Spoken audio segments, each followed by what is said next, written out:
Aste berezia Jurramendi egoitzan, festak egiten ari zarete, aurreko igandean hasi, aste guztirako ekintzak antolatu dituzue. Eta gaur arratsalderako ekintza berezi horietako bat, musika eskolako ikasleen kontzertu izango da egoitzan. Azaldu guzu, honen helburua zein den? Bueno, gu normalen urtero iten dugu astebete bat antolatzen dugu, gauza diferentekin. Eta, gehien bat, behaiekin gauza diferenteak iteko, joku pila bat iten ditugu, gauza diferentek, ez?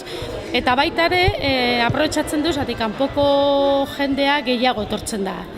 Gaur adibidez, esan dezun bezala, musika eskolako umeek etortzen dira, eta, ez dakizen baina pila bat etorri eta beti da generazio diferentek eta elkarrekin eoteko eta barrato on bat pasatzeko behaiekin.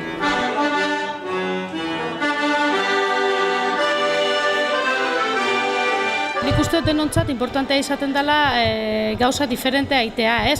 Behaiek egunero daukate aktibidade diferente pila bat, baina, klaro, olako aste baten dena diferente dia. Dia festak, orduan beti gaude zerbait ospatzen eta gauz bat diferentea.